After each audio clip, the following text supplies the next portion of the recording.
Here is our big chickens. We lost a handful, a little bit more than a handful. Okay, let's just say we have a handful left. We have about 13 hens left and 1 rooster.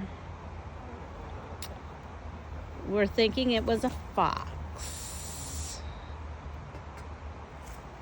But as you can see, he really reinforced the outdoor pen, so they're not going to roam because we had a little attack out in the lawn, and because they do free range, and then we left them in for about a week, and then we let them free range and they got to again. So, and you see one that lost some feathers.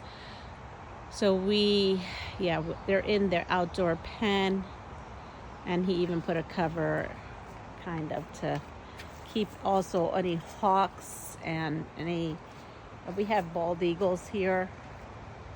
So, yep, some are inside.